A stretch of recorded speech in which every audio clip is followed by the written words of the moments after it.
भाई यहाँ पे क्या हो रहा भाई। এত বাইক দেখে মনে হতে পারে আমি কোনো পেট্রোল পাম্পে আছি, আসলে না।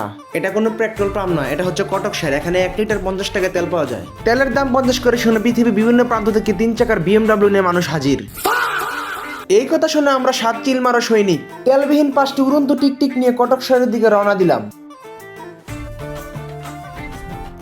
তেলবিহীন উড়ন্ত টিকটিক দিয়ে আমরা 7 বাজার 13টি গ্রাম পাড়ি দিয়ে রাস্তার বিভিন্ন বিউটি সাতচল্লিশদেরকে লাভ স্টোরি শুনিয়ে আমরা আমাদের কটক শহর গন্তব্যস্থলে পৌঁছাতে সক্ষম হয়েছি। এখানে এসে দেখি বিশাল বড় সিরিয়াল, তাই কামরুলকে পাঠালাম পকেটে হাত দিয়ে সমঝোতার মাধ্যমে সিরিয়ালটা আগিয়ে আনার জন্য। চিল মারা সৈনিক কামরুল কিন্তু এসব সমঝোতা ভালো পারে, তবে আজকে কামরুল ব্যর্থ হয়েছে। তাই আমাদের উড়ন্ত টিকটিক গুলোকে ল্যান্ড করিয়ে আমরা অপেক্ষা করছি ক্যাম্পে ঢোকার জন্য। অনেকক্ষণ যাবত অপেক্ষা করছিলাম, এর মধ্যে আমরা দুঃসংবাদ শুনতে পেলাম তেলের সাপ্লাই নাকি শেষ হয়ে গেছে, তাই এখন আমাদেরকে তেলের ট্যাবলেট নিতে হবে। দীর্ঘ সময় অপেক্ষার পরে অবশেষে আমরা ক্যাম্পে ঢুকতে সক্ষম হয়েছি।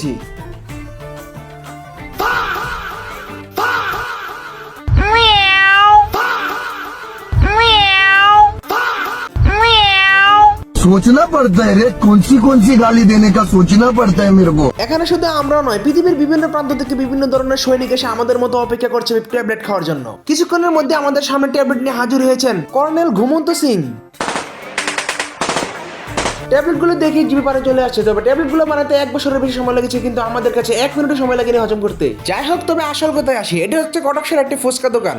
দোকানটিকে অনেকেই চিনেন এবং কি দোকানের খাবারের মানও কিন্তু অনেক ভালো। দোকানটিকে কিন্তু অনেকেই চিনেন এবং কি দোকানের অনেক নাম ডাক আছে, তেমনই কিন্তু দোকানের খাবারের মানও ভালো। ট্যাবলেট খেয়ে আসার পথে আমরা উড়ন্ত টিকটিক দিয়ে আসার সময় আমাদের এই অবস্থা হয়ে গেছে। উড়ন্ত টিকটিকে বসে থেকে আমাদের পাছা বলে এরকম লাল চিকচিক হয়ে গেছে। তবে সাইকেল ট্যুরটা কিন্তু আমাদের খুবই চমৎকার এবং কি আনন্দময় একটি ট্যুর ছিল। আজকে এই খাবার স্পন্সর ছিল আমাদের হাসিব। কি এর স্পন্সর, পাটারা যে চালাচ্ছে তার জীবন শেষ।